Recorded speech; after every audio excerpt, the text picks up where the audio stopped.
Hola a todos y bienvenidos a un nuevo episodio de Palique Divulgativo. Bienvenidos al episodio número 99. Hoy tenemos entrevista, una semana más acercándonos a ese capítulo 100.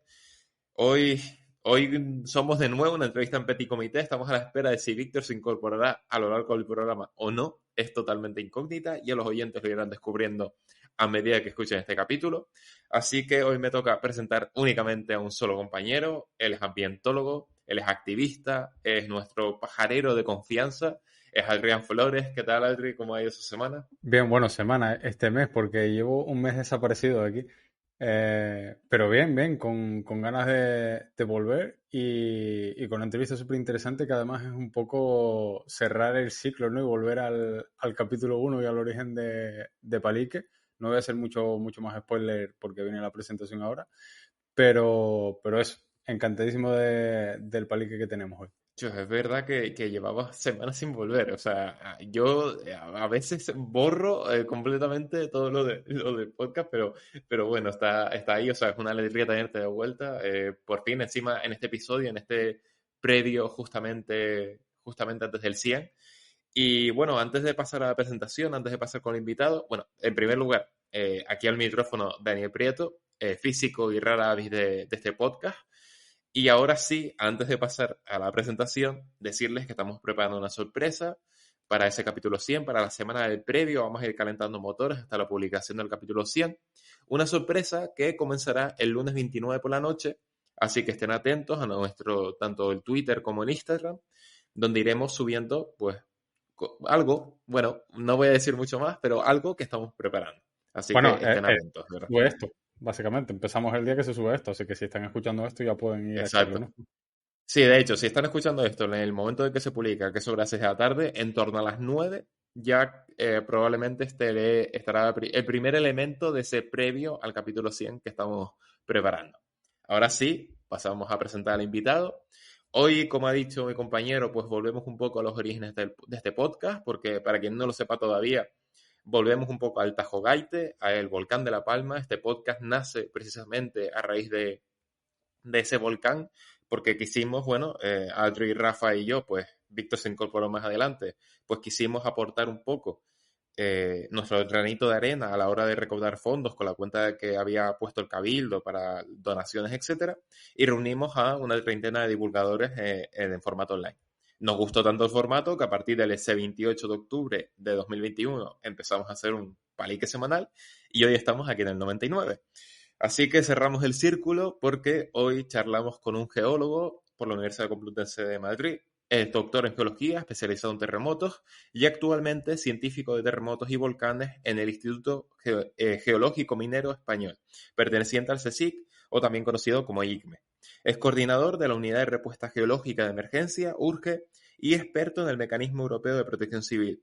En su investigación trabaja sobre los efectos geológicos de terremotos mediante técnicas de paleosismología, espeleosismología y geomorfología técnica, además del estudio de precursores sísmicos mediante emisiones de gases en fallas activas, utilizando cuevas profundas. Y precisamente, hablando de fallas activas, también es coautor del artículo que anunciaba la identificación de dos fallas activas en la isla de La Palma, las fallas de Mazo y Tazacorte. Si no me equivoco con los nombres, ahora hablaremos en detalle de eso. También ha sido colaborador en emergencias con la UME, con la Unidad Militar de Emergencias, en fenómenos como el terremoto de Lorca en 2011 y en el propio volcán de La Palma en 2021, y con la ONU en otros fenómenos a nivel más internacional como el terremoto de México en 2012, Ecuador 2015 y Nepal 2016, además de la erupción del volcán Unga Tonga. Hoy palicamos con Raúl Pérez López. Raúl, un placer tenerte aquí en este podcast, es todo un honor. Y gracias por permitirnos cerrar el círculo de esta forma antes del capítulo número 100. Pues oye, muchas gracias a vosotros, a Dani y a Adri, y también a Víctor para cuando se incorpore, que sea una sorpresa para él. Gracias por contar conmigo, me hace mucha ilusión en el capítulo 99 y esperando cerrar con vosotros todo este ciclo. Pues sin más dilación, vamos a arrancar ya con la entrevista, así que cerramos presentación y pasamos a la tertulia. tus manos, charlas infinitas que me limpian por dentro. Todo lo que busco lo encuentro aquí. Agüita transparente que me limpia por fuera. Mi cómplice Javier, cuenta conmigo pa' lo que quieras. Oh, vamos pa' la isla, oh, no sé cuándo volveremos. Vamos pa' la isla, oh, en busca de lo raro de vivir a mi manera. Cruzaremos en barquito, en avión o en patera. Marina y el mar, Marina y el mar. Mi prima y el mar nos esperan. Oh. Bueno, Raúl, la primera pregunta que solemos hacer a todos los invitados que se pasan por Palique por primera vez es ¿por qué estudiaron lo que estudiaron? En tu caso, bueno, geología, ciencias de la Tierra. ¿Qué te llevó a hacer esta carrera, a interesarte por un campo como el de la geología y luego los terremotos? En mi caso, muy sencillo. Yo había visto el National Geographic, el vídeo sobre volcanes, siempre había seguido las publicaciones de volcanes y yo quería trabajar en volcanes y en terremotos. Había visto también el vídeo de los craft, el matrimonio francés. Realmente yo empecé físicas, como la carrera que tienes tú, Dani, pero en tercero mi hermano me dijo que no, que estaba equivocado, que yo me tenía que ir a geológicas. Tomé esa decisión, me fue una apuesta personal entre mi hermano y yo. Demostró que me conocía él bastante mejor de lo que me conocía yo, lo cual siempre es bueno. Y cuando llegué a geológicas a primero y me preguntó el profesor que por qué estaba allí, le dije yo quiero estudiar volcanes y terremotos. Y me dijo, entonces tendrás que irte a físicas. Y yo le dije, no, yo vengo de físicas. Entonces el tipo se me quedó mirando y dijo, a ver, nos vienen con la mente peor, pero bueno, ahí está. Y mi motivación de geología fue exclusivamente los volcanes y los terremotos. Es que es curioso porque al final, claro, la física tiene un montón de vinculación luego de estudio precisamente de esos dos fenómenos, pero yo creo que también, por ejemplo, bueno, yo te digo desde mi experiencia del grado en física, el hecho de que no siento, o sea, a mí sí me pones a estudiar pues ese campo más geológico, como es fenómenos volcánicos, terremotos, sismología, todo eso, yo siento que no tengo las fases necesarias. Siento, o sea, a mí me sale como, o sea, tengo la percepción de que desde la geología te preparan mejor para todo eso. Realmente lo que ocurre es que en físicas preparan muy bien y mucho. De hecho, nosotros trabajamos con físicos de la mano y con físicas y con matemáticos y matemáticas. Y nosotros trabajamos de la mano donde vosotros sois capaces de detectar y medir la energía liberada, la vibración del terreno, etcétera. Y nosotros somos capaces también de intentar entender qué es lo que ocurre bajo tierra, cómo son esas fallas, cómo se están moviendo, qué papel geodinámico tienen, qué papel tiene la falla con el volcán. Entonces es un trabajo conjunto. Yo creo que tenemos que trabajar juntos, independientemente de la preparación que tengamos.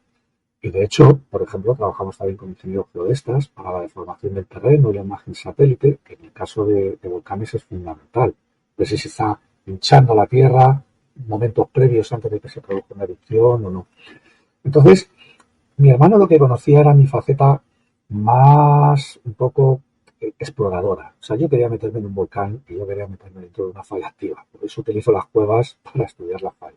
Eso es lo que yo diría desde mi punto de vista. Claro, sin duda, al final creo que es un tema tan interesante y está tan vinculado entre sí que creo que es muy difícil porque ese es un fallo que siento que a veces que se ha perdido un poco esa interdisciplinaridad en los ámbitos, porque claro, yo estudio física y estudio el átomo de hidrógeno igual que te estudio un sistema de gases en termodinámica, pero pierdes esa, no sé, el tema geológico es una cosa que se echa en falta, el tema biofísico es otra, entonces falta un poco ese factor.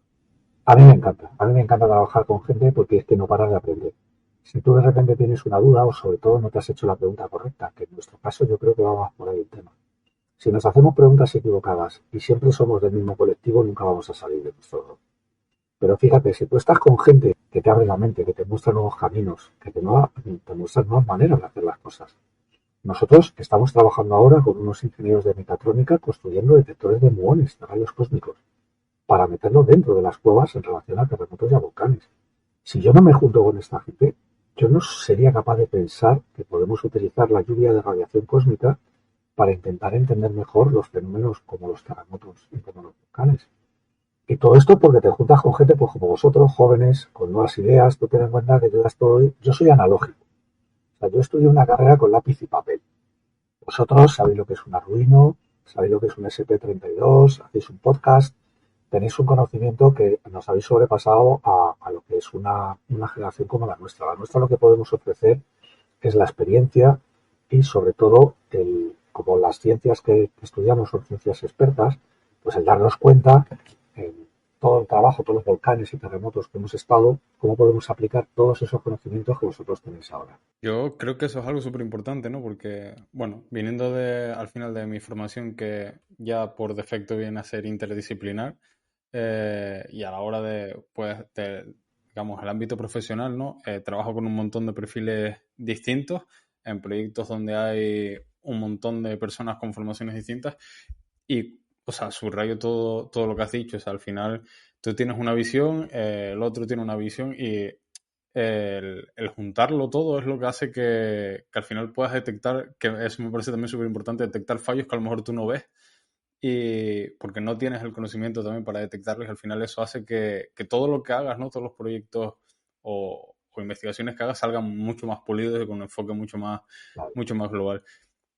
Y volviendo un poco a la formación, queremos preguntarte, porque es algo que le preguntamos a todo el mundo y creo que es importante también tenerlo en cuenta, ¿por qué decidiste dedicarte a la investigación y hacer un doctorado? Porque ahora mismo, no sé cómo estaría la cosa en aquella época, pero ahora mismo... Sí, pues en mi caso, yo entré en primero y a pesar de que yo soy analógico, mi padre se había comprado un ordenador, uno de los primeros ordenadores que había, un Tandem 286, que es un ordenador que para arrancarlo tenías que meterle un sistema operativo en un disquete 5 1/4, de estos los flexibles que había, y si no el ordenador no arrancaba.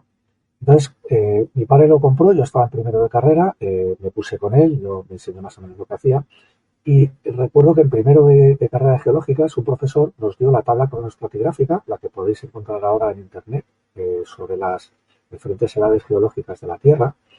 Resulta que nos lo dio escrito en un papel a mano. Entonces yo me quedé así y dije, hombre, a ver, es verdad que estamos en una época totalmente analógica, pero yo creo que esto lo puedo hacer en un ordenador, puedo ponerle colores en función de las orogenias, puedo diferenciar también los periodos, las eras, los eones, y yo creo que la puedo hacer más bonita. Y me dijo el tío, el profesor, me dijo, bueno, macho, si me lo haces, te invito a una cerveza y empezamos a hablar del doctorado. Y yo estaba en primero. Y yo tenía claro toda la vida que quería ser científico, o sea, toda la vida. Y sabía que para ser científico tenía que hacer el doctorado. Entonces dije, ostras, este tío en primero me ha dicho que es capaz de aguantarme en el doctorado. Así que le hice todo la tabla cronoestratigráfica en colores, en impresión, lo imprimí en un Viracero con una impresora que sonaba o sea, una cosa que tardaba un mes en imprimir casi. Y entonces se quedó impresionado, lo puso ahí en el departamento y entonces entré ya a trabajar en el departamento con ellos, pues como a vosotros. O sea, yo entonces era el joven, el que sabía del ordenador, porque no había ordenadores muchos. Y esa fue un poco la motivación. Pero yo tengo que decirte que yo desde los 8 años quería ser científico. O sea, yo no era una cosa que de alguna manera me planteé durante la carrera. Yo ya iba con la cabeza como las orejeras del burro, ¿sabes? O sea, eso es lo que quería hacer desde que... De hecho, yo me veía calvo, con bata y con barriga, trabajando como científico en un observatorio en Canarias de astrofísico. Es lo que yo pensaba toda la vida. En serio. Astrofísicos del IA que hemos tenido unos cuantos aquí por suerte y la verdad que es algo, ¿no? que hemos comentado con otros invitados, digamos, esa pasión por la ciencia, ¿no? De pequeño yo creo que también por una parte necesaria para hacer un doctorado al final, es vocacional o no hay otra. Creo que muy poca gente hace un doctorado si no es vocacional. Y queríamos consultarte un poco, si es posible, cuál fue la rama de investigación de la tesis, en qué consistió el título y pues la experiencia, ¿no? del doctorado en sí. Bueno, lo habéis preguntado vosotros, yo ya os aviso. Mi tesis trató sobre la teoría del caos y la geometría fractal aplicada a fallas y a terremotos. Y cuando la hice fue un poco raruna porque yo tenía en el tribunal de tesis tenía un matemático, un físico y 3 geólogos. El primer geólogo dijo que era un acto de Dios mi tesis porque no entendía nada el hombre. El segundo geólogo me dijo que nunca en toda la historia de la facultad había visto una tesis con tantas ecuaciones, corolarios y cosas que no sabía qué significaban. El tercer geólogo me felicitó, me dijo que los actos de Dios era una iglesia, que aquello no era una iglesia. Aquí, o sea, que le echó la bronca al primer geólogo. Yo estaba atónito porque yo veía que se estaba partiendo la cara. El matemático me echó la bronca porque dijo que, a pesar de todas las matemáticas que había metido, que tenía que aprender a hacer corolarios. Y el físico, ese sí que me dijo que le había gustado mucho la tesis, que le había gustado cómo había mezclado varios de los fenómenos. Con lo cual fue una especie de tutti frutti. Eh, Yo hice esta tesis porque hubo un profesor que me dijo que la hiciera, porque en aquel entonces, en finales de los 90, la geometría fractal y la teoría del caos, más allá de las películas que había de Parque Jurásico, que parecía que el matemático era quien dominaba toda la secuencia, estaba muy de moda y el problema que había es que en geología, en mi época, la gente dominaba muy poco las matemáticas. Yo tenía 3 años de física, y eso me daba una ventaja a la hora de poder entender, pues si yo me tuve que meter con álgebra compleja para intentar entender los espacios de Hausdorff a la hora de analizar la dimensión fractal de espacios n-dimensionales. Y claro, los geólogos me miraban, mis compañeros flipados diciendo, tío, ¿qué estás haciendo? Y yo lo que me han mandado, o sea, realmente yo quería terremotos y volcanes, o sea, eso me daba igual el resto. Y lo apliqué en aquel entonces una matemática un poquito compleja en el estudio de terremotos y volcanes en España y en otras partes del mundo. Y eso fue la tesis que hice. Sé que hubo expectación, hubo caras raras, hubo gente que le pareció bien, hubo gente que le pareció mal. Había gente que me dijo que era peor geólogo por saber física y matemáticas, y había otra gente que me decía que no por saber física y matemáticas iba a ser físico o matemático. Entonces, al final está un poco en tierra de nadie. Pero yo me he sentido siempre muy orgulloso, tanto de la tesis, de mis directores, mis estancias en Francia. Me formó un científico francés extraordinario, y él hizo la tesis con Frank Prex y con Richter, y haber estado con Charles Richter haciendo la tesis y tener tú a ese tipo, ostras, o sea, eso no se me olvidará jamás, o sea, te lo digo. Joder, la verdad es que, o sea, cuando has dicho teoría fractal y caos aplicado a geología, he dicho, ¿qué fumada es esto, por favor?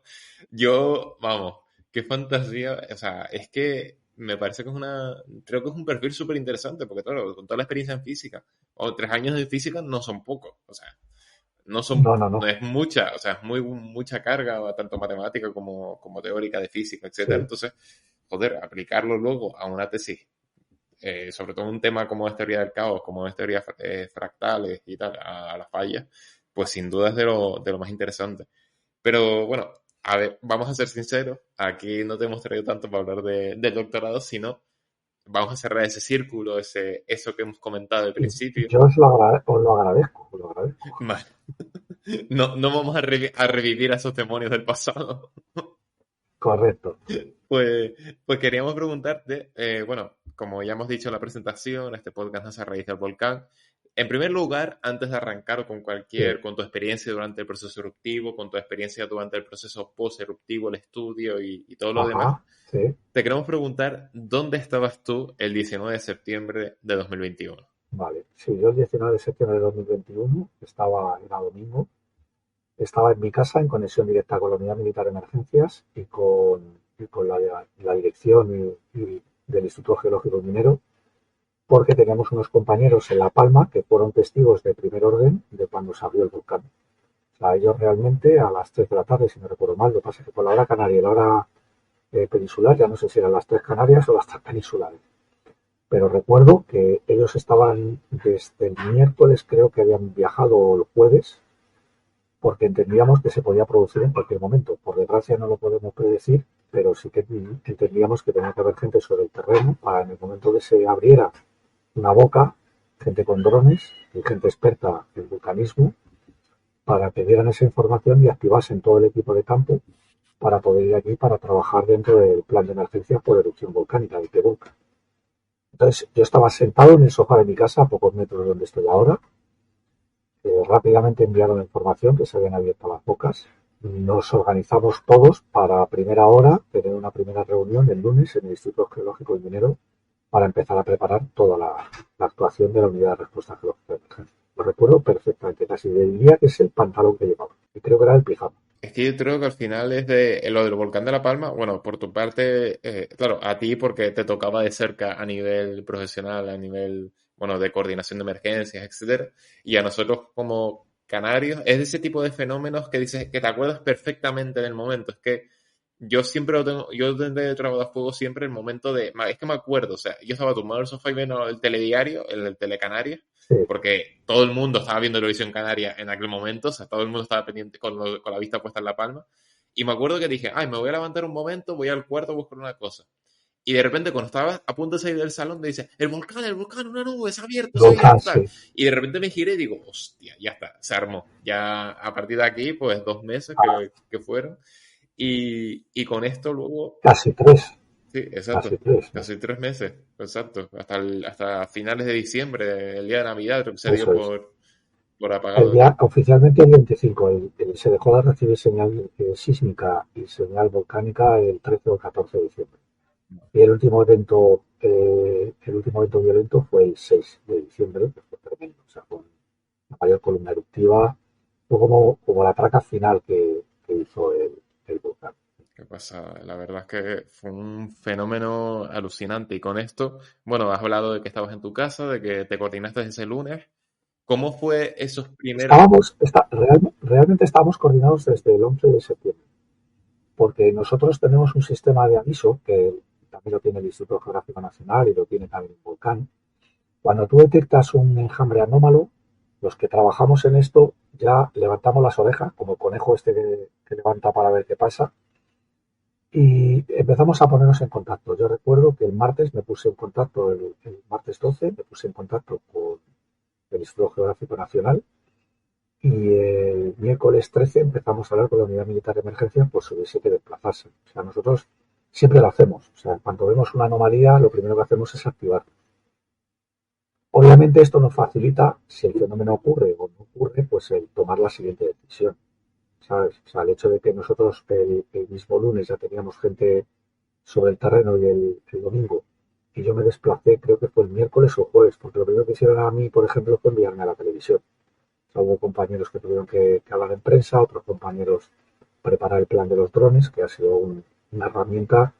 O sea, yo creo que ha habido un antes y un después en la erupción de La Palma y será la historia de vulcanología con el uso de tecnología digital y drones como no se había hecho jamás. Ni siquiera en Islandia se está haciendo igual. O sea, lo que ha ocurrido en La Palma por ahora no lo he visto yo en ningún otro sitio. Yo desde aquí me aprovecho para quitarme el sombrero con la comunicación, la divulgación que se hizo durante toda la erupción y aquí especial énfasis en Televisión Canaria, que aunque a veces la criticamos ahí, estuvo muy bien, la verdad. Fenomenal. Y quería preguntarte, como te comentamos al principio, esto es un poco, tenemos un guión, pero nos vamos saliendo según nos van surgiendo preguntas. No hay problema. Pregunta. No sé cuánto de fácil o rápida va a ser la respuesta, pero me da curiosidad el saber cómo ustedes, digamos, pueden saber y distinguir o qué indicios da un enjambre para empezar a ser sospechoso o, digamos, los normales que tenemos siendo islas volcánicas. Sí, nada, muy fácil. Más de 10 terremotos en un día en la misma zona ya te hace levantar la oreja. Más de 10. O sea, 10 es un... Es verdad que nosotros, precisamente lo llevo arrastrando en mi tesis doctoral, yo tenía que trabajar en espacios euclidianos de dimensiones fraccionarias. Y un problema que yo veo es que trabajamos en un número en base 10. O sea, parece que el 10, el 5 son números importantes. En este caso es un establecimiento de protocolo. Cuando tú tienes 10 terremotos en una zona volcánicamente activa, rápidamente llamas a alguien y le preguntas por otros parámetros. Si se puede adquirir una imagen Sentinel para ver la deformación del terreno, en el caso de La Palma era difícil, y si hay datos de emisión difusa de gases que puedan ser endógenos. Entonces empiezas a preguntar a los que trabajan, por ejemplo, en volcán. Oye, ¿habéis detectado algo? ¿Pasa algo? Y tal. De repente, al día siguiente, tenías 50. Entonces sabes que el fenómeno está creciendo. Y además, la profundidad media está disminuyendo. Un enjambre sísmico se forma por movimiento de magma en profundidad. No hay otro motivo. Sabes que el magma se está moviendo.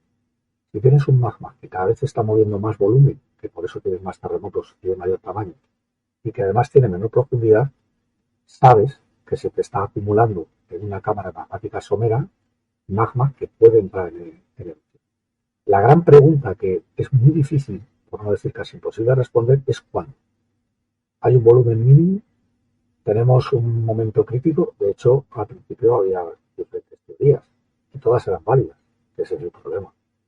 Cuando trabajas con una incertidumbre tan elevada, tu principal interés es cómo puedo disminuir la incertidumbre, porque a nosotros nos preguntaban desde Protección Civil, desde el Gobierno Canario, ¿va a entrar en erupción? ¿Cuándo va a entrar en erupción y dónde?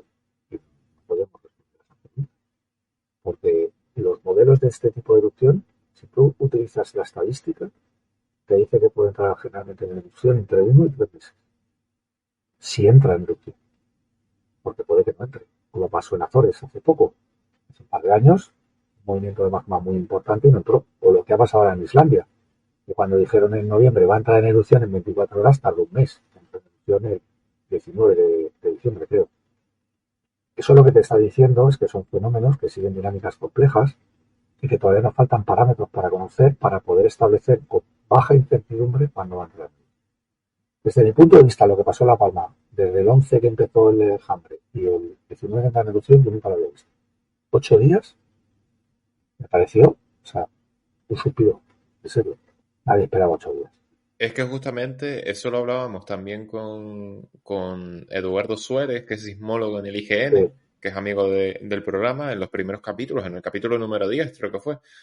Y justo, claro, él nos decía que a él le había tocado guardia como la noche antes, el día antes, y que esos 4 días, el fin de semana antes de que reventase todo, fue una locura a nivel sísmico. O sea, de repente digo, vale, esto va a estallar en nada. O sea, Más de 200 terremotos al día, con terremotos ya de magnitud superior a 2.5, uno de 3 punto algo, y luego el que rompió, el de 3.8, que fue el que rompió ya la corteza, con unas profundidades muy someras.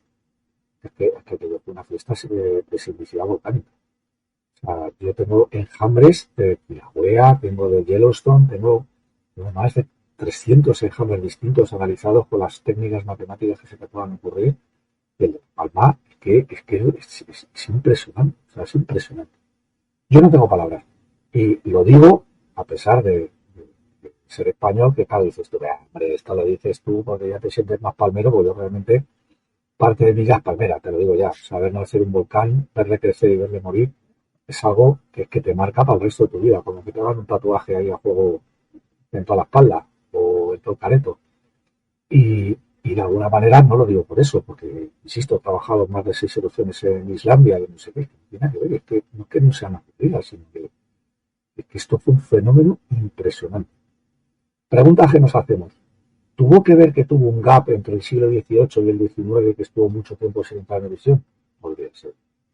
¿Tuvo que ver también que quizá la erupción de Teneguía fue tirando a floquilla en comparación con esta en relación a la magma emitido y a la duración? También puede ser. Pero no somos capaces de responder a estas preguntas. Ahora mismo yo creo que es el volcán que más publicaciones de alto nivel está dando a nivel internacional. Todas las semanas me llega un link de una publicación del volcán de La Palma por algún grupo potentísimo. Y todas las semanas esas publicaciones, o sea, todo ese estudio va a dar un paso adelante que pocas erupciones volcánicas van a dar. Para mí es el consuelo después de ver toda la desgracia de la gente, porque yo, permitidme que lo repita, ya sé que vosotros lo sabéis mejor que nadie, sois canarios y lo habéis vivido, esto es una erupción urbana. Esto es una erupción urbana que afecta a la gente. Y aquí no hay que frivolizar con ese tema, por lo cual tenemos que sacar toda la información que podamos para que la próxima vez sea todavía menos dañino y que afecte lo menos posible a la gente. Es básicamente lo que estamos intentando todos. sí, es que al final creo que mucha gente también se pregunta a veces por qué tanta investigación, por qué tanto recopilado de datos, tanto estudio posterior, tanto estudio. Pues claro, al final en el momento, cuando está el volcán en erupción, tú te fijas en la emergencia, o sea, en el evacuar a la gente, que no haya víctimas mortales, y justamente tu papel también estás involucrado en la unidad de, o sea, la protección civil, en las emergencias, etcétera. Entonces has colaborado con la UME, colaboraste con la Unidad Militar de Emergencias durante el proceso eruptivo. Te queríamos preguntar, en primer lugar, ¿cuándo vienes tú a La Palma y cuánto tiempo estás aquí en la isla? Y luego, ¿cómo fue tu colaboración con la Unidad Militar de Emergencias? ¿De qué te encargabas? Sí, pues mira, yo la semana pasada estuve con la Unidad Militar de Emergencias en La Palma. Y encima coincidió con la chicharra esta que hubo de protección civil. ¿Vosotros sois de La Palma? ¿Estáis en La Palma? No, nosotros somos de Tenerife. Bueno, No, nadie puede ser perfecto, no te preocupes. Bueno, yo soy palmero, ya te lo he dicho. ¿No?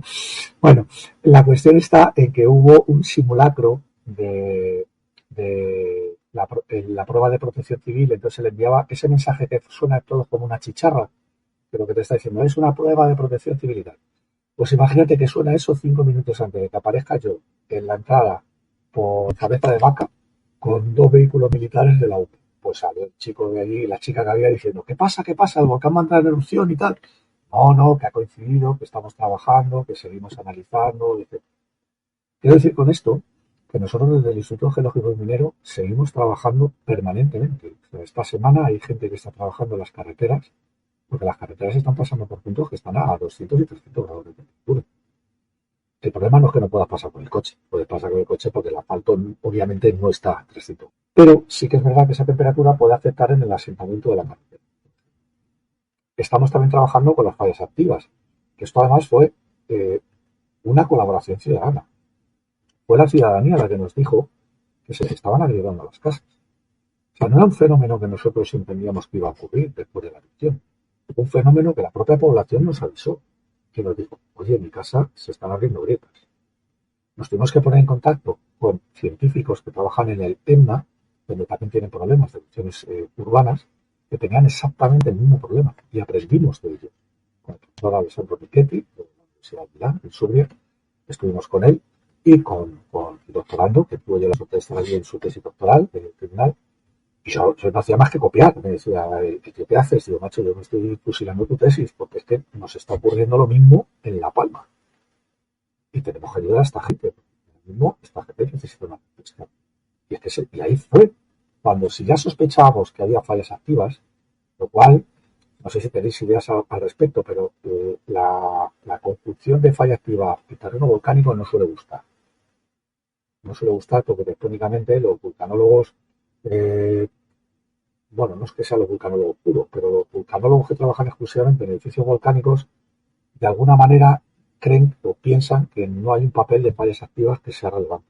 Y sin embargo, por la suerte que tengo yo de tener esa doble vertiente de fallas activas y de los volcanes, creo que es responsable de que haya sido una erupción tan rápida, tan particular, tan especial, precisamente la presencia de estas fallas, que haya sido tan rápida y que ahora esté dando lugar a que se están moviendo la falla. Claro, las fallas se van a mover, nos guste o no nos guste. Y si tú tienes una casa encima, bueno, casa te van a aparecer grietas. Esto es así. ¿Qué hacíamos con la UME? Me preguntaba. Perdona que me he enrollado con la vida. Perdón, Dani, Adri, Víctor, en ausencia también lo siento. No te preocupes. Pues el caso es que cuando llegó la Unidad Militar de Emergencias, ellos tenían mucha experiencia en catástrofes, pero muy poca experiencia en dinámica volcánica. Entonces necesitaban un enlace que les pudiera ir avisando de cuáles eran los peligros que podían encontrar. Peligro número 1, emisión de gases. Peligro número 2, emisión de bombas volcánicas y de cenizas. Peligro número 3, campos de lava. ¿Qué tenían que hacer ellos? Perimetrar las zonas de exclusión, analizar con el VELIRE, el vehículo ligero de reconocimiento que tienen, dotado con el detector más preciso y más científico de nubes de gases a distancia, un detector óptico, el Rapid Eye, que es el nombre que tiene comercialmente, que vale un pastizal, y que eran los que se encargaban de dar todas las madrugadas, mediodía, media tarde, medianoche, la composición de todas las nubes de gases que se estaban produciendo, con unas librerías enormes, para ver si la población del Paso y de los Llanos podían tener algún tipo de peligro o había que hacer algún confinamiento preventivo debido a la toxicidad de los gases específicos. La zona de exclusión para que la gente estuviera segura y no se afectara a zona peligrosa, y el movimiento de las lavas para ir ayudando junto con la protección civil de lo que estaba ocurriendo. Todo esto lo hacía la Unidad Militar de Emergencia 24 horas al día, 7 días a la semana, 5 semanas al mes, hasta un mes después de la... Pero claro, ellos tenían vehículos, personal con una formación muy elevada, los del Grupo de Intervención en Riesgos Tecnológicos Medioambientales, el GIETMA, es que tienen muchos acrónimos. El caso es que esta gente tenía una gran preparación, pero en volcanes, pues como la gente normal, había hecho uno en el colegio y ya está, era todo lo que tenía. Y te imagínate que te encuentras un edificio que crece 180 metros durante el primer mes que tiene unos dardos de fuego que pueden llegar a 300 metros y unas fuentes de lava que pueden llegar a 50 metros. Y te dicen que tienes que gestionar una emergencia. Desde mi punto de vista, ellos fueron inteligentes, porque dijeron, ¿quién sabe de volcanes? Los del ICNE, porque trabajemos juntos. Yo también yo pedí a la ministra de Innovación y de Ciencia e Innovación que había, la Diana Morán, que por favor, que trabajar con la UME, porque yo sé que ellos tenían equipos ignífugos. Acordaros si habéis visto la fotografía de National Geographic, que es de la UME, con los trajes que tenían. Que esa gente estuvo sacando muestras para todos los grupos, estuvo llevándole bombas a los del volcán, recién caídas, para que las pudieran analizar en universidades italianas. Porque eran lava para toda la gente que la pidió, todos los grupos científicos. Pues estaban un poco al servicio de todos y daban seguridad. ¿Qué papel teníamos nosotros junto con la UME? Aparte de un poco decirles cuáles eran las zonas de interés, también teníamos que dar información en el PEBOC. Todos los días, nuestros pilotos de drones que acabaron con tratamiento psicológico debido a las horas de vuelo, y no es coña lo que estoy diciendo, todas las mañanas a las 5 de la mañana creo que tenían que hacer el primer vuelo, luego tenían que hacer otro a las 10 de la mañana, a las 12, las 3, las 5, hasta las 12 de la noche. Dormían 4 horas. Yo lo siento mucho por ellos porque tuvo un desgaste gordo. De hecho, al final se sincronizaron con Policía Nacional y con la UME para hacer los vuelos, porque era imposible que 3 personas llevaran esa carga de vuelos. Y había que dar la información a tiempo real al PEVOLCA para que el PEVOLCA tomara decisiones. Decisiones que tenían que ver con zonas evacuadas, perímetros de seguridad, cuándo se podía establecer que se estaba la erupción agotando, qué nuevos peligros como deslizamientos laterales o debris avalanche podían ocurrir. Y todo eso tomaban una decisión y sacaban las notas de prensa para que la gente estuviera informada. Y nosotros teníamos que hacer todos los vuelos de drones coordinando con Policía Nacional y con la UME. Y aquello fue, desde mi punto de vista, un éxito, porque nosotros nos dedicamos exclusivamente a la emergencia. Excepto cuando fuimos con un láser y le pegamos un tiro como si fuéramos la estrella de la muerte al volcán para sacar la geoquímica de las lavas fundidas con la Universidad de Málaga. Esto vino un Stormtrooper, vino el vicedecano de infraestructura de la Universidad de Málaga, que es más friki que yo, de la Guerra de las Galaxias, y vino con un láser bajo el brazo que le pegó un pedazo de rayo láser y que luego de ahí sacamos una publicación relativamente rápido, pero fue yo creo que la única. Realmente lo hacíamos para la emergencia, pero sí que es verdad que nos dio réditos científicos.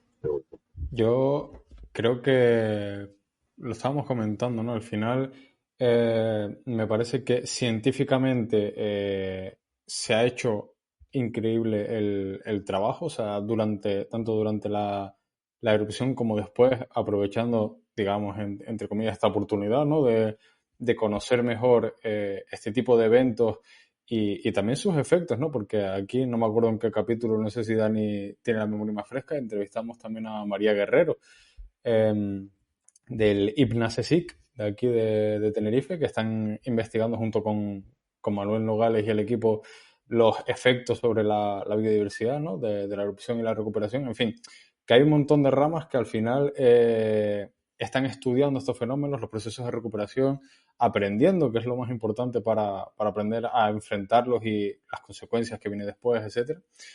Y uno de estos ejemplos, ¿no? Es lo que estábamos comentando hasta su momento de las fallas, ¿no? El estudio que han sacado, que hace poco publicaron un estudio, ¿no? Te encuentras entre los autores, de hecho, y queríamos preguntarte si nos podrías explicar un poco qué implica bueno, primero para la gente que no esté muy puesta, qué es una falla y qué implica, ¿no? ¿Qué implica la presencia de estas fallas en La Palma?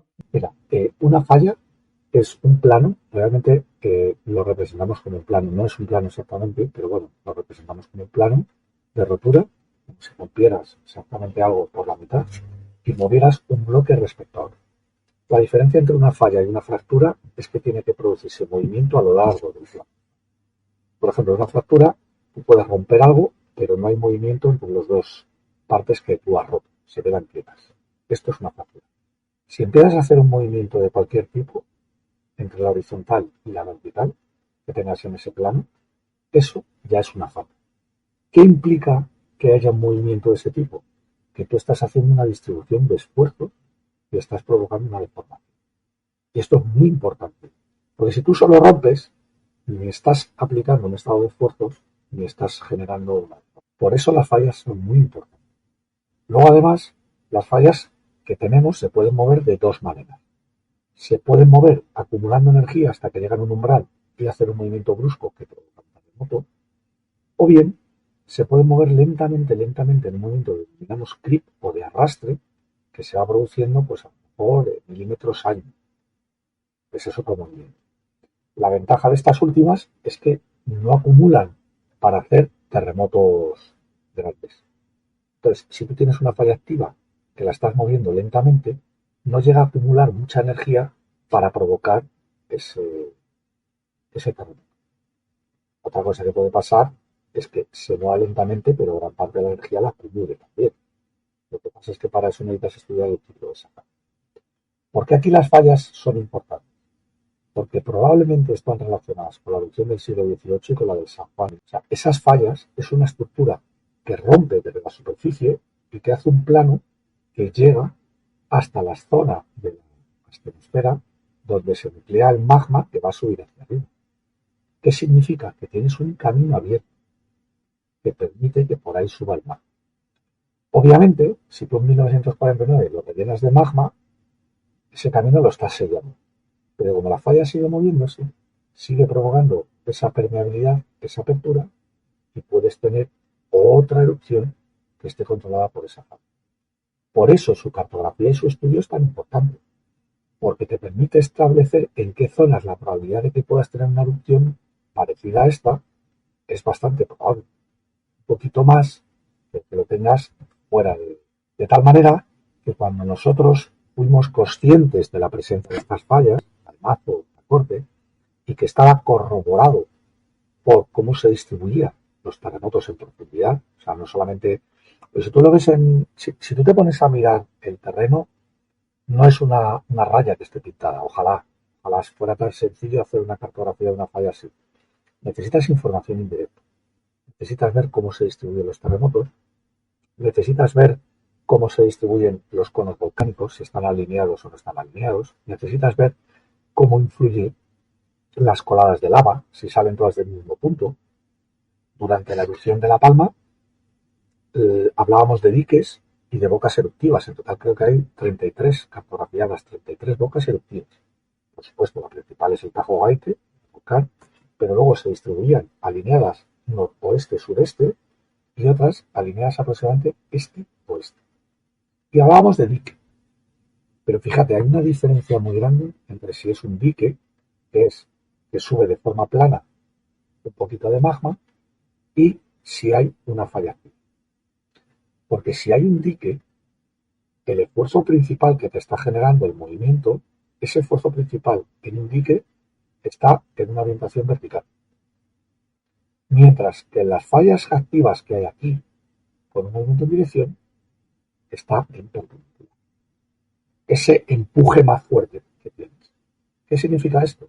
Significa que como sigue empujando tectónicamente la zona, la falla se sigue moviendo, se sigue rellenando de magma y en un futuro habrá otras bocas que estén alineados con el San Juan y con el Tajo Gaite. Por eso entendemos que es fundamental hacer un seguimiento a estas fallas en el futuro, pero que sea dentro de tremendos años, para cuando se produzca otro ascenso de magma que esté controlado por el volcán. Esto no quita que puedas tener otro volcán, como San Antonio o como el Teneguía, que están desconectados de estas estructuras. Porque realmente todo lo que tienes es que la zona sur de la isla tiene una anomalía en la estratosfera que permite el ascenso de magma, que tienes una corteza, una litosfera superior adelgazada, que por el esfuerzo puedes romperla y te puede salir un conito en cualquier parte. Eso es la relevancia que damos a las fallas activas. Yo sé que la gente, los geólogos estarán hartos de esta cuestión, pero es un mito que ha vuelto y que está muy presente y que que estuvo durante el volcán, que se han hecho documentales de eso. Ahora encima con el tema fallas, pues también ha vuelto un poco en redes, la gente lo comenta y lo recuerda, y es una cosa que vuelve, que creo que nunca va a desaparecer del imaginario colectivo. Esa idea de que la Palma se va a partir por la mitad, va a colapsar, Claro. va a generar un movimiento de aguas tan enorme que va a generar un tsunami que arrase la costa este de Estados Unidos, únicamente de Estados Unidos, parece que el resto del continente americano no existe. Pero Exacto. bueno, es un poco esa historia. Entonces te queríamos preguntar un poco si guarda algún tipo de mínima relación o esto es la misma chorrada de siempre o un poco cuál es el paradigma actual. Sí, mira, realmente no es una chorrada, te lo voy a explicar. Si tú te fijas ahora mismo en las series que triunfan, o sea, tú te pones a ver en las plataformas que series triunfan, tú tienes, por ejemplo, Fallout. En la serie Fallout, ¿qué es lo que ocurre? Pues que de repente hay unos que llaman los rojos que empiezan a tirar un mogollón de bombas a otros que son los buenos, parece ser, eso dice, y que tienen que vivir en refugios nucleares. Si tú te fijas en la otra, el problema de los tres cuerpos es que no vienen unos extraterrestres que van a tardar mucho tiempo en venir, pero que nos van los tíos nos van a invadir. Si tú te fijas en The Last of Us, ha ocurrido pues el Cordyceps, que ha venido un hongo que se le ha ocurrido meterse en nuestro cerebro y provocar un zombiland. Cualquier avance científico que tú hagas, pero mucho antes de la bomba nuclear, siempre va a provocarnos escenas cataclísmicas y de catástrofe, que generalmente están un poquito basadas en la ciencia y muy exageradas y súper engrandecidas por la imaginación y por las ganas que tenemos de contar historias. Somos neandertales que nos gusta contar historias. Nos gusta acercarnos en el fuego y contar historias. Y esta es una historia. ¿Cuál es la historia de la ruptura de La Palma? Si tú ves en lo que sería en Caldera Taburiente, si tú analizas qué fue lo que pasó allí, tienes una erupción de tipo caldera que son tremendamente explosivas y energéticas, como puede ser la de Santorini, como puede ser la de Isla de Excepción, como puede ser la de Jungatonga, que puso la mitad de la isla, la elevó a 80 kilómetros de altura, provocó 6 ondas de presión que se registraron en todos los relojes barométricos del mundo. Eso es así. Si tú juntas un evento tipo caldera taburiente y una erupción de flanco y se te ocurre, por un lado, coger una cantidad de volumen de la isla brutal asociado a una emanación de magma brutal y todo eso lo pones en el mar, pues generas un tsunami. Y esto, un modelo matemático te lo genera. Y ese tsunami llega, como bien has dicho, a todas las costas americanas, ya sea Norteamérica como Sudamérica, pero solo importa que qué le pasa a Nueva York, o que pasa en la película, claro. Entonces, ¿qué sucede? Que tú has cogido una idea peregrina y la has metido en un modelo matemático. Y el modelo matemático te da una respuesta. Pero lo que te está diciendo, primero, es que tendría que haber una cantidad de magma debajo de la isla tal que ahora mismo tanto Eduardo, los del IGN, eso lo estaba detectando, macho, hasta en la Luna. La cantidad de magma que tendría que haber ahí debajo. Luego estamos suponiendo que eso va a entrar en erupción toda la vez y que va a provocar un hundimiento de flanco de por lo menos un tercio de la isla. Eso es una barbaridad. O sea, realmente ni siquiera la del Jungatonga cogió tanta cantidad. Estamos hablando de un fenómeno brutal. Tú me puedes decir, pero entonces vosotros en el Jungatonga sabíais lo que iba a pasar. No, no lo sabíamos. ¿Por qué? Porque no había ni el tato ahí monitorizándolo. Entonces, si tú no tienes monitorización y si no tienes geofísicos que estén escuchando y geoquímicos que estén analizando los gases endógenos, tú no te enteras que se te está formando un jaleo como ese. Porque eso es un jaleo. ¿Y cuándo te enteras? Pues cuando explota. ¿Qué diferencia hay con La Palma? Que La Palma está tan monitorizada y tan escuchada que si hubiese un movimiento de magma tan brutal como ese, se sabría. Y además, si tú miras el vulcanismo histórico en la isla, quitando el evento de caldera taburiente, que es normal al principio de una isla oceánica, ya no tienes nada de eso. ¿Qué es lo que ocurre ahora en La Palma? Erupciones monogenéticas asociadas a la intrusión de magma basáltico de 6 millones de metros cúbicos, 8 millones de metros cúbicos. Entonces, desde ese punto de vista, la racionalidad te dice que la erupción que ha ocurrido es la más probable que vaya a ocurrir, la que lleva ocurriendo desde el siglo XV. Cuando Colón escribió en sus crónicas que vio en la isla de La Palma que salía humo por la parte sur. Desde eso, lo que ha ocurrido, las 9 que ha ocurrido son exactamente iguales. Si te vas a la que ocurrió hace 1 millón de años, pues bueno, pues hubo un evento bastante grande. pero que era normal en crecimientos de islas oceánicas. Esta isla oceánica ya tiene su historia y su madurez. Pero claro, si tú coges un modelo matemático, coges la mitad de la isla, la vuelas, inventándote el proceso para volarla y lo metes en el mar, el tsunami lo tienes. Si es que es así. Pero no hay credibilidad alguna. Eso fue lo que hicieron los británicos estos, que hicieron una publicación científica que tuvo tanto tirón. O sea, coger un evento casi increíble y meterlo en un modelo realista. Eso es yo creo que eso no se debe hacer. Porque generas alarmas infundadas y si luego ni siquiera eres capaz de hacer una buena serie de Netflix, pues chico, apaga, vámonos, porque para eso, para todo el esfuerzo, lo único que haces es acojonar a la gente, se cae de miedo y no tiene mucho sentido. Hay gente muy seria trabajando y creedme que si en cualquier momento hubiera un escenario mínimamente posible ese tipo de catástrofe se diría, pero vamos que se diría, o sea, sin ningún problema. Y en ningún caso se manejó ese escenario, pero vamos, ni de lejos. Lo que se hubo que hacer fue explicarlo muy bien a la población porque no era realista. Yo recuerdo que durante la erupción me llamó no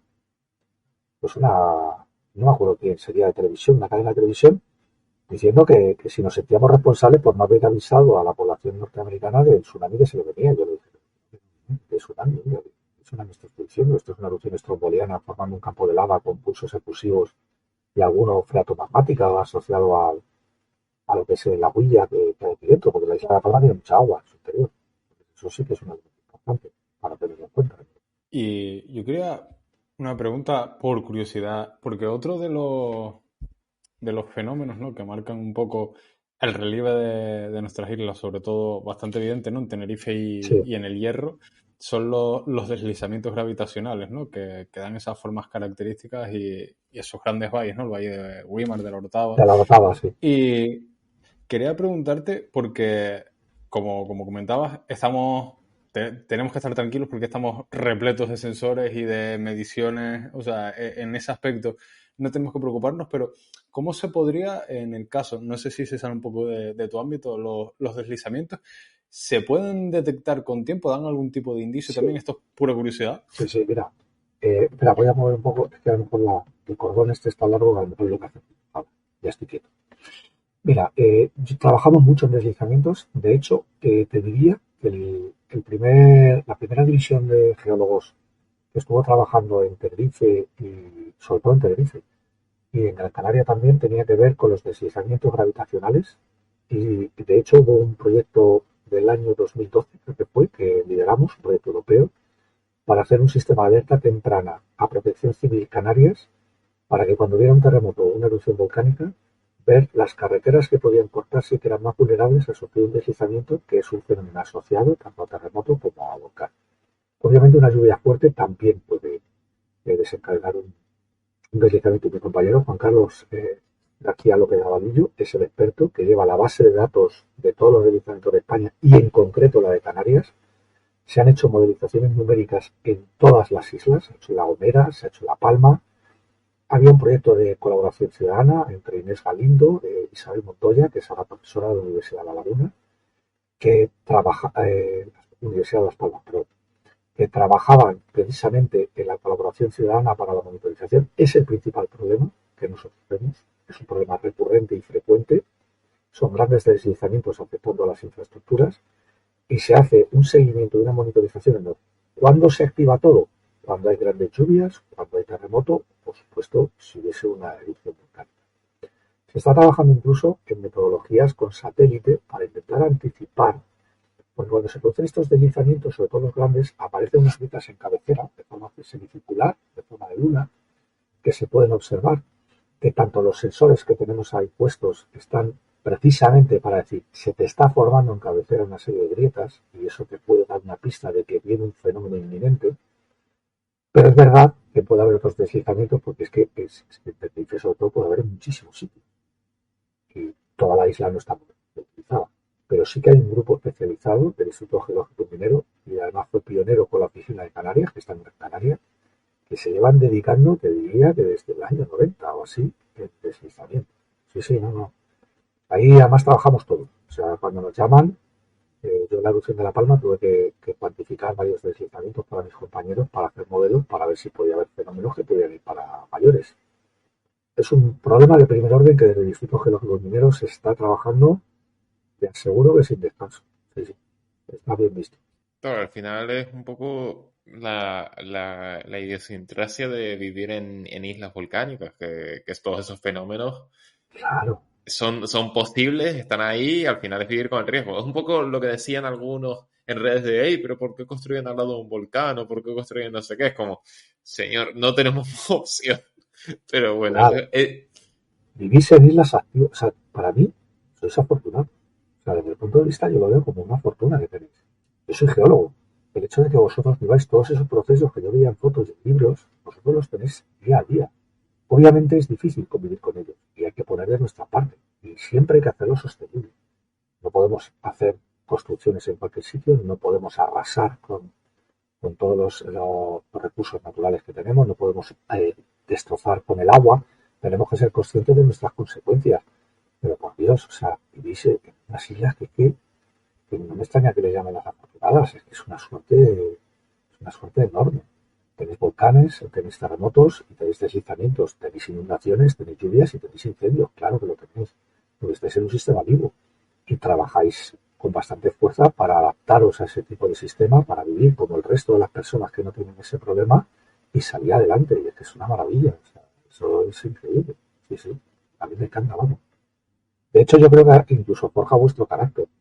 A mí me sorprendió mucho el carácter de la gente de La Palma, la resistencia y la fuerza que tenían ante una desgracia como esa, ver a gente que perdía las casas con todo lo que tenían dentro.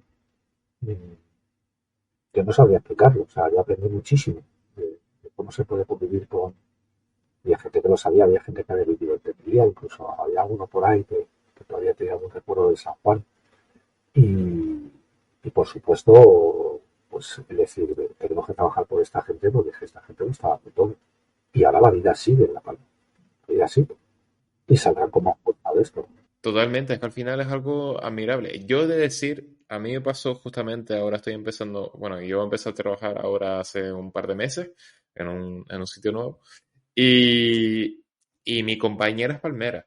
Mi compañera es palmera, a la que mando un fuerte abrazo desde aquí y es de esas personas que, pues, perdió la casa y bueno, toda la consecuencia. Claro, en el momento shock, cuando me lo contó, fue decir, joder, claro, uno lo ve en la tele, uno es consciente de la realidad, del drama que suponen, pero desde el momento que te lo cuenta alguien de primera persona, decir, no, a mí el volcán arrasó con todo y adiós casa. Ahí es cuando te cambia un poco el chip y esa visión.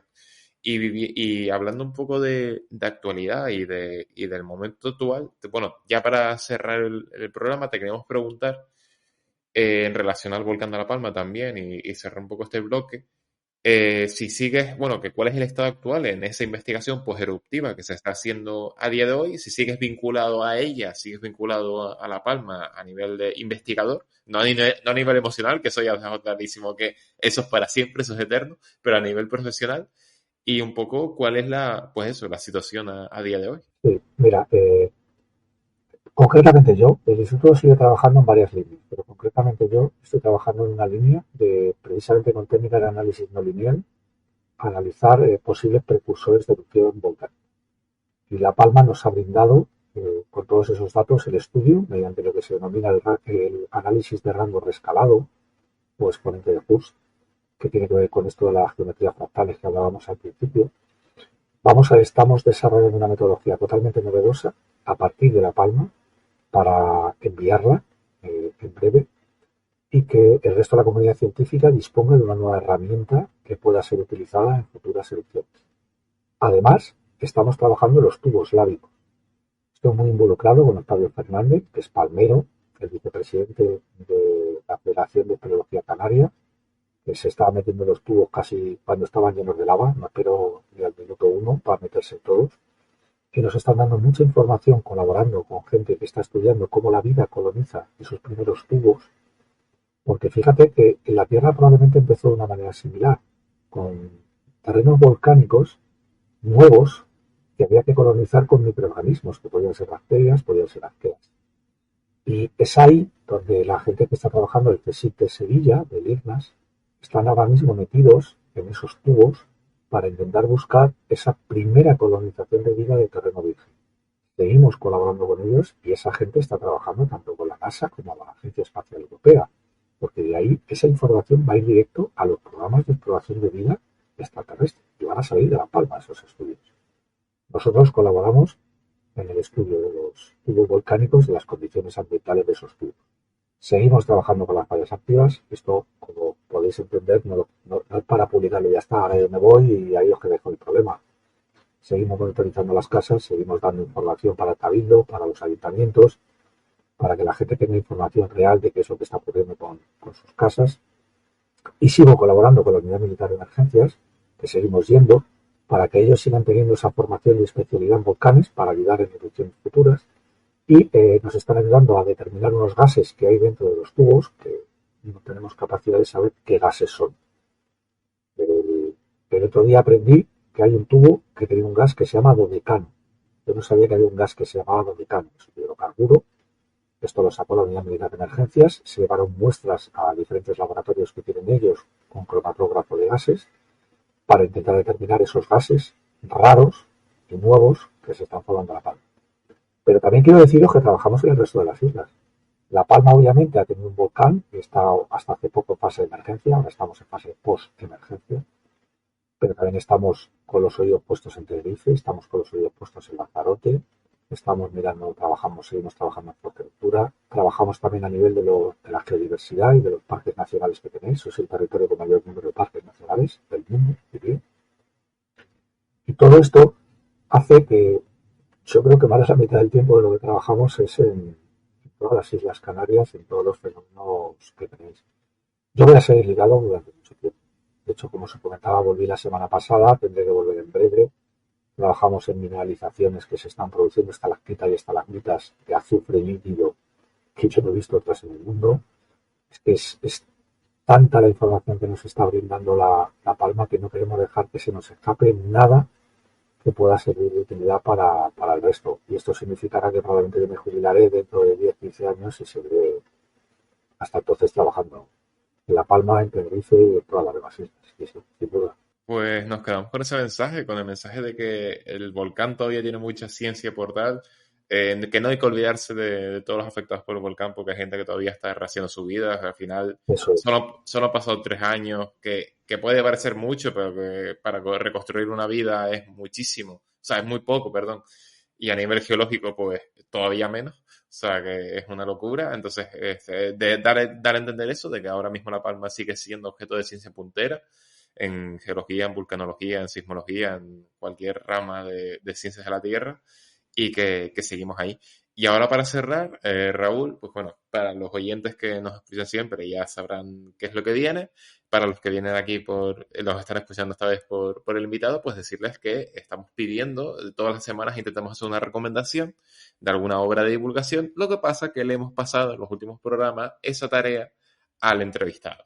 Así que, Raúl, ¿qué nos recomiendas de divulgación para que el público, los oyentes lo escuchen, lo lean o lo vean? Muy bien. Pues mirad, en breve va a salir publicado en un canal de YouTube, será de acceso abierto, un documental del Instituto Geológico y Minero de España que se llama Los secretos de la Tierra. Es un documental en el que se muestran los 175 años de historia, de investigación del Instituto Geológico y Minero, donde por supuesto sale el volcán de La Palma, pero sale también lo que trabajamos en aguas, trabajamos mucho en la calidad del agua, por ejemplo en Solán de Cabras, en otros sitios donde la gente necesita ese agua mineral para poder subsistir. Trabajamos en patrimonio geológico, en paleontología, cuidamos de los yacimientos arqueológicos y desarrollamos nuevas metodologías, como por ejemplo sacar los insectos del ámbar de cómo afectaron a los dinosaurios.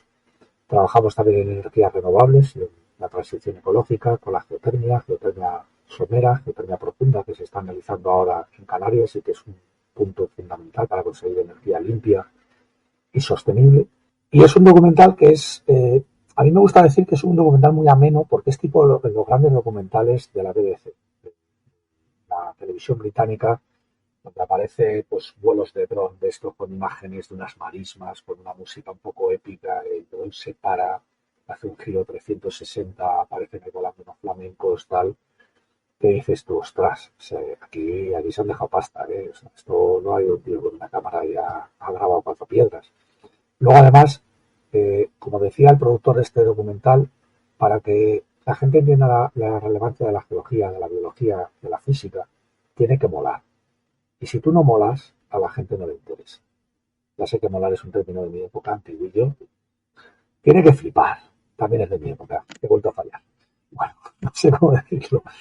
Pero nosotros tenemos que hacer que a la gente le atraiga, de alguna manera, a la gente joven. Y yo creo que este documental realmente lo consigue.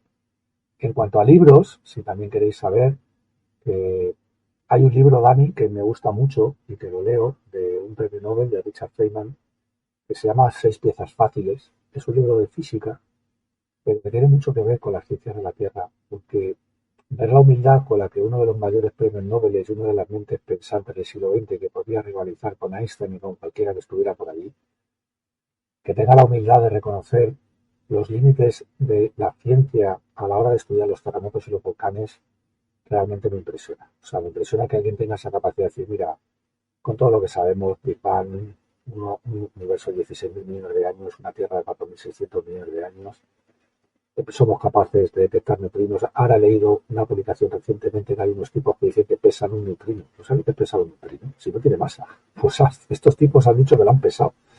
Habrá que leer lo que dicen que han pesado, pero bueno, en principio es prometedor.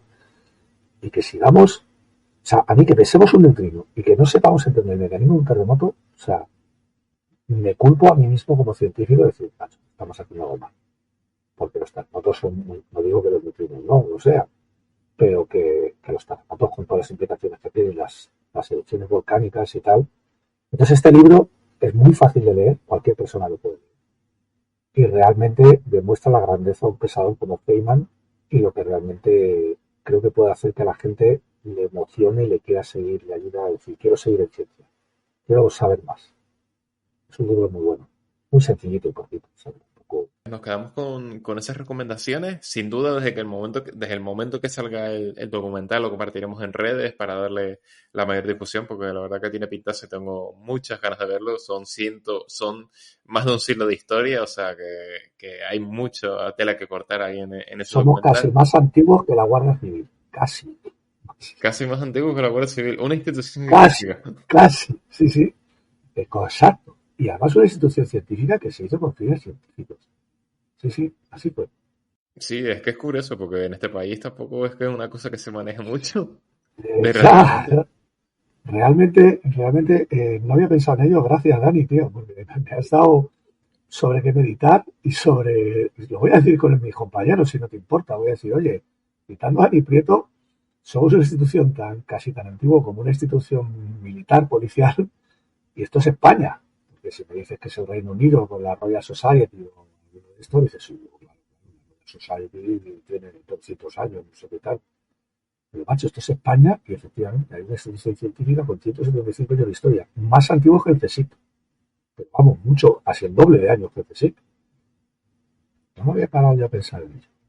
Pues sí, gracias. Es que de nada. O sea, yo encantado de que utilices esto porque creo que es una importante reflexión acerca de un poco de que se puede mejorar siempre. Al final creo que hay que verlo en positivo, de que el potencial científico que tiene España es mucho y hay que fomentarlo y facilitarlo. O sea, Y hay gente alucinante. O sea, yo tengo que decir que cuando salí al extranjero, yo me di cuenta que sales como una especie de... Había un actor que seguramente no conocéis, que se llamaba Paco Martínez Soria, que era un señor que hacía siempre de paleto, que iba viajando a la ciudad con unas gallinas y una maleta.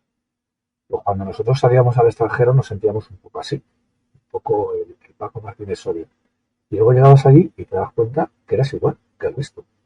Por supuesto aprendías un montón, eso no te lo voy a negar, y por supuesto que tenían unos recursos que nosotros no teníamos al alcance de la mano, pero tú te volvías exactamente igual que podías ser el francés, el alemán, el inglés, el portugués, el italiano, con el que podías estar trabajando, el mexicano, que yo he trabajado mucho con ellos, y volvías exactamente igual. Y hay muchísima gente y que son flipantes, o sea, en serio. Bueno, vosotros mismos lleváis 99 podcasts, empezasteis en mitad de una erupción. Seguís haciéndolo. A Víctor le vamos a poner falta, pero bueno, también vamos a darle su importancia. Pero te quiero decir que es que, de alguna manera, macho, esto es así. Y lo hace mucha gente. Y la verdad es que lo que merece, esto lo que hace es que merezca seguir la pena. Obviamente por dinero esto no es. Esto por dinero no. No sé. No, esto al final lo hacemos por amor, por dar a conocer no toda la ciencia que se hace en Canarias, tanto de gente de aquí como gente que viene a investigar aquí, que creo que es un poco el potencial dar a conocer esa marca, ese potencial ese potencial justamente que tenemos que aquí en las islas y que, pues, bueno, mucha gente también de fuera sabe apreciar y sabe entender y dar a conocer un poco la ciencia y la cultura del archipiélago. Entonces, ya para cerrar el programa, para despedirnos, pues Adri, si quieres añadir algo. Nada, simplemente darle las gracias a Raúl porque sabemos que a las horas a las que grabamos y podemos coincidir no son fáciles y menos cuando hablamos con gente de la península, ¿no? Con una hora más. Y nada, yo creo que el Palique ha sido súper interesante. O sea, Raúl, igual te molestamos dentro de unos cuantos programas otra vez porque se nos han quedado un montón de cosas en el tintero. Y nada, yo creo que es una muestra más, ¿no? Lo que hemos hablado hoy de la buena ciencia que se hace, de la importancia de invertir en ciencia y de que, pues al final, la desgracia, digamos, ha servido por lo menos para que se pueda sacar todo el conocimiento científico para que esto no vuelva a pasar y para saber cómo funciona y conocer los procesos que dan lugar a esto y lo que pasa después, ¿no? Como comentábamos. Y bueno, eso, no me voy a alargar más y simplemente reiterar las gracias. Gracias a vosotros, Dani, Adri y a Víctor también, contactarse conmigo. Para nosotros, que sepáis que esta labor es igual o más importante que escribir un paper o que actar un botón en un experimento. Si no hay difusión, si la gente no sabe que detrás hay un tejido científico con ganas y que hacemos más allá de lo que podemos, porque no es cuestión de hacer lo que podemos, es hacer lo que queremos y lo que sirve. Y gracias a gente como vosotros, pues nosotros seguimos adelante y que la gente lo sepa, que no tenga problemas. Y si me queréis llamar otra vez y estar 1 hora y 4, pues ya sabéis, aquí me tenéis que tener cuidado que esto se alarga. Un abrazo, chicos. De verdad, o sea, se nos ha hecho cortísimo, ha estado impresionante. Yo sumarme a los agradecimientos de Adri, es una pena que Víctor y Rafa no hayan podido estar hoy aquí, a quienes mandamos un fuerte abrazo. Bueno, como los oyentes habrán podido comprobar, Víctor no se ha podido incorporar al final a lo largo del programa. También agradecer a Débora Sabina, que nos pasó tu número y nos mandó la recomendación y dijo, este tío es el puto amo, entrevístenlo por favor. O sea que creo que confirmamos. Dale un abrazo a Débora de mi parte. Pues un fuerte abrazo, ya a ver si la veo pronto, si coincido con ella.